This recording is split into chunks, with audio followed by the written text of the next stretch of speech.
국민의힘 전당대회 내용 속에 당내 대선 주자급 인사들의 장외 비난전도 만만치 않게 격화되고 있습니다.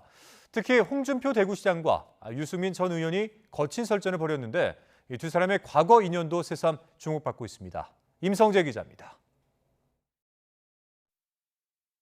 홍준표 대구시장과 유승민 전 의원 사이 비난전에 다시 불이 붙은 건 지난 8일입니다. 홍 시장이 SNS에 한동훈 당대표 후보를 비판하는 과정에서 유 전 의원을 동시 저격한 겁니다.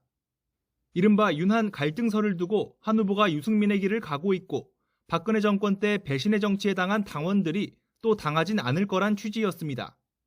다소 뜬금없는 공격을 받았다고 본 유 전 의원은 홍 시장은 윤 대통령이 힘이 빠지면 그 누구보다 먼저 등에 칼을 꽂을 아부꾼이라며 불편한 심기를 숨기지 않았습니다.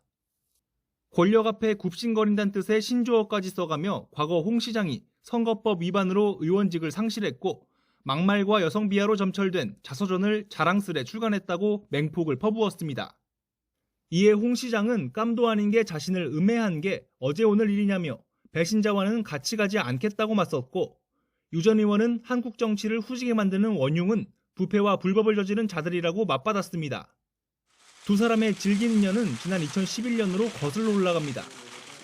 당시 비주류였지만 당대표에 오른 홍 시장이 최고위원이던 친박계 유 전 의원 등 3명의 사퇴 반발 끝에 자리에서 물러나게 된 겁니다. 서울시장 보궐선거 패배와 선거관리위원회 해킹 사건 등 잇따른 악재가 이유였습니다. 수십만 원에 대해서는 전혀 이야기 안 했습니다. 그럼 오로지 또스에 관한 그 사건에 대해서는 이야기했습니다.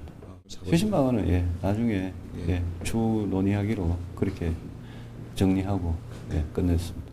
당을 재창당 수준으로 쇄신하고 내부 정리를 한 후에 사퇴하고자 했던 저희 뜻도 기득권 지키기로 매도되는 것을 보고 저는 더 이상 이 자리에 있는 것이 무의미하다고 판단을 했습니다.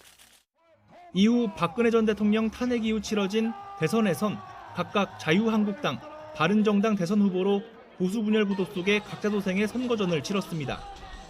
견원지간이라고 불릴 만한 두 사람의 악연은 지난 대선 전국에서도 되풀이됐습니다. 홍 시장은 당내 경선에서 당시 윤석열 후보에게 6.35%포인트 차이로 패했는데 또 다른 후보였던 유 전 의원이 7.47%를 가져갔던 겁니다. 정치권 안팎에서 거론되던 두 사람의 단일화가 성사됐다면 결과가 달라졌을 가능성도 배제할 수 없는 대목입니다. 경제부총리 하면 안 되겠습니까? 제가 대통령이 되면 우리 홍 후보님을 법무부 장관으로 할까 싶은데 어떻습니까? 저는 법무부 장관 시켜주면 좋죠. 홍준표, 유승민 두 사람의 신경전은 3년 뒤 대선을 바라본 전초전의 성격도 집단 분석입니다. 국민의힘 전당대회 분위기와 맞물리면서 양측의 공방전은 한층 더 거세질 것으로 보입니다. YTN 임성재입니다.